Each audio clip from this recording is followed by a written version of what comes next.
اعوذ باللہ من الشیطان الرجیم بسم اللہ الرحمن الرحیم وقال یا بنی لا تدخلوا من باب واحد وادخلوا من ابواب متفرقہ وما اغنی عنکم من اللہ من شیء ان الحکم الا للہ علیہ توکلت وعلیہ فلیتوکل المتوکلون ولما دخلوا من حیث امرهم ابوهم ما كان يغني عنهم من الله من شيء إلا حاجة في نفس يعقوب قضاها وإنه لذو علم لما علمناه ولكن أكثر الناس لا يعلمون۔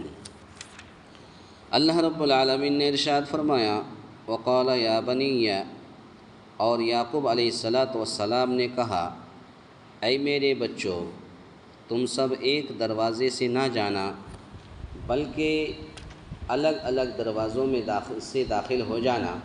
میں اللہ کی طرف سے آنے والی کسی چیز کو تم سے ٹال نہیں سکتا، حکم صرف اللہ ہی کا چلتا ہے، میرا کامل بھروسہ اسی پر ہے اور ہر ایک بھروسہ کرنے والے کو اسی پر بھروسہ کرنا چاہیے۔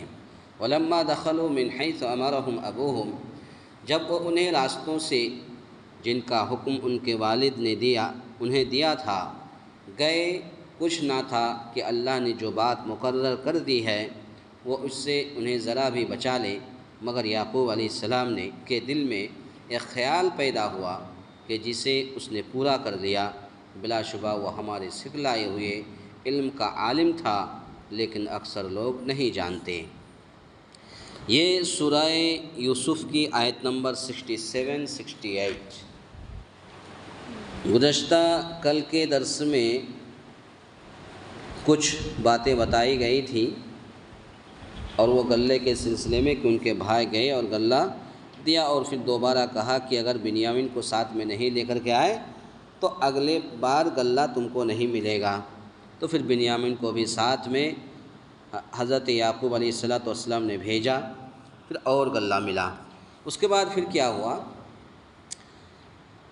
کہ جب بنیامین سمیت 11 بھائی مصر جانے لگے تو یہ ہدایت دی یعقوب علیہ السلام نے اپنے بیٹوں کو، کیونکہ ایک ہی باپ کے 11 بیٹے تھے جو قد و قامت اور شکل و صورت میں بھی ممتاز ہوں۔ جو 11 بھائی جو تھے تو یہ 11 بھائی سب کے سب ایک ہی رنگ کے اور ایک ہی لیول کے، نہ ہی بڑا نہ ہی چھوٹا۔ تو ظاہر سی بات ہے جب 11 بھائی ایک ساتھ جائیں گے اور سب ایک ہی رنگ کے اور سب ایک ہی قد و قامت کے، تو ظاہر سی بات ہے لوگ ان کو تعجب سے دیکھتے ہیں آج بھی، اور حسد کی نظر سے دیکھتے ہیں، یا تو تعجب کی نظر سے دیکھتے ہیں یا تو حسد کی نظر سے دیکھتے ہیں۔ یہی حال حضرت یعقوب علیہ السلام کے 11 بیٹوں کا ہے، کیونکہ یہ ایک ہی باپ کے 11 بیٹے جو قد و قامت اور شکل و صورت میں بھی ممتاز ہوں، جب اکٹھے ایک ہی جگہ یا ایک ساتھ کہیں سے گزرے تو عموماً انہیں لوگ تعجب یا حسد کی نظر سے دیکھتے ہیں، اور یہی چیز نظر لگنے کا باعث بنتی ہے، یہی چیز نظر لگنے کا باعث بنتی ہے۔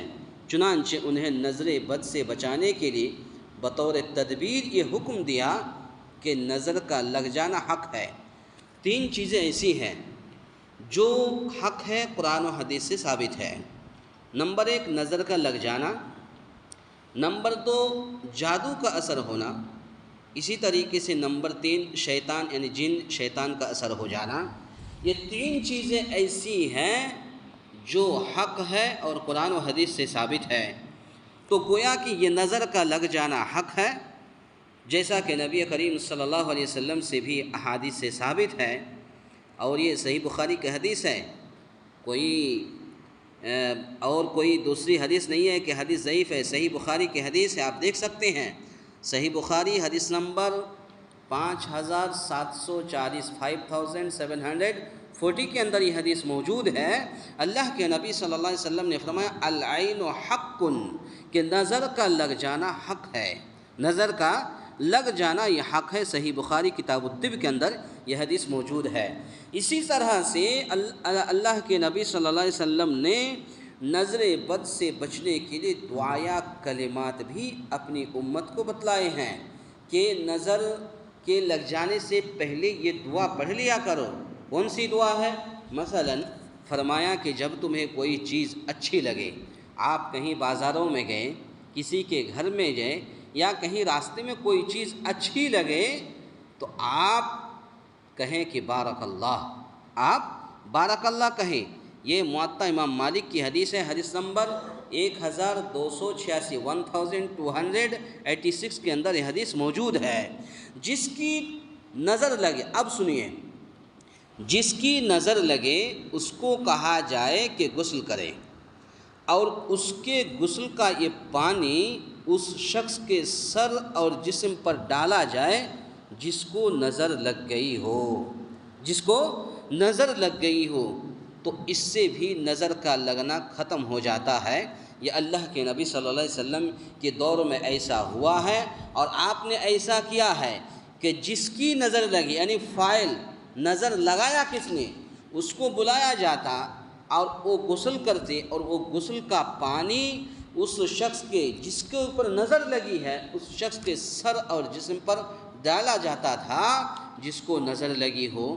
تو آج ہم اور آپ بھی ایسا کر سکتے ہیں، اللہ کے نبی صلی اللہ علیہ وسلم کی حدیث ہے۔ اسی طرح سے قرآن کی آیت ہے سورہ کہف آیت نمبر 39 کے اندر یہ آیت موجود ہے کہ اگر نظر لگ جائے تو نظر لگنے سے پہلے آپ یہ دعا بھی پڑھ سکتے ہیں، ما شاء اللہ لا قوت الا باللہ بھی پڑھنا قرآن سے ثابت ہے۔ اس سے بھی اگر ہم اور قریب میں جاتے ہیں تو اللہ کے نبی صلی اللہ علیہ وسلم کا جو یہ معمول تھا، آپ صلی اللہ علیہ وسلم روزانہ یہ دعا، یہ سورہ پڑھ کر کے دم کرتے تھے اور پھر آپ سو جاتے تھے۔ یہ سورۃ الفلق اور سورۃ الناس نظر کے لیے بطور دم پڑھنا چاہیے۔ یہ بھی ترمذی کی حدیث ہے، حدیث صحیح ہے۔ اس حدیث کو علامہ البانی نے صحیح قرار دیا ہے کہ یہ سورہ جب نازل ہوئی تو اللہ کے نبی صلی اللہ علیہ وسلم پر یہودی نے جادو کر دیا، کہا کہ یہ جادو کر دیا، تو فوراً دو فرشتے نازل ہوئے۔ ایک فرشتے نے کہا کہ محمد کو کیا ہو گیا ہے، ایک فرشتے نے کہا کہ محمد صلی اللہ علیہ وسلم کو ایک یہودی نے جادو کر دیا۔ وہ جادو آپ صلی اللہ علیہ وسلم نے اپنے داماد حضرت علی رضی اللہ تعالی عنہ سے منگوایا تو دیکھا کہ ایک عورت کی بال ہے، اس کے اندر 11 گرہیں لگی ہوئی تھی، موم کا ایک پتلا تھا جس میں سوئیاں چبھی ہوئی تھی، اسی پر آپ پر جادو کیا گیا تھا۔ تو جیسے ہی لایا گیا فوراً یہ دونوں صورتیں نازل ہوئی، سورۃ الفلق اور سورۃ الناس۔ سورۃ الفلق کے اندر 5 آیتیں ہیں، سورۃ الناس کے اندر 6 آیتیں ہیں، 6 5 11 اور 11 گرہیں لگی ہوئی تھی۔ اللہ کے نبی صلی اللہ علیہ وسلم کو اللہ رب العالمین نے حکم دیا، جبریل امین آئے اور کہا کہ اے اللہ کے نبی، اے محمد، ایک ایک آیت پڑھتے جائیں اور گرہ میں پھونک مارتے جائیں۔ آپ صلی اللہ علیہ وسلم نے ایسا ہی کیا کہ ایک ایک آیت پڑھتے گئے اور پھونک مارتے گئے، گرہ آٹومیٹک کھلتی گئی۔ تو اس طرح سے اللہ کے نبی صلی اللہ علیہ وسلم کو شفایاب ہو گئے۔ تو پتہ یہ چلا کہ اگر نظر کا لگ جائے تو بارک اللہ، ما شاء اللہ لا قوت الا باللہ، یا اس طریقے سے قل اعوذ برب الفلق، قل اعوذ برب الناس، یہ دونوں صورتیں پڑھ لینی چاہیے۔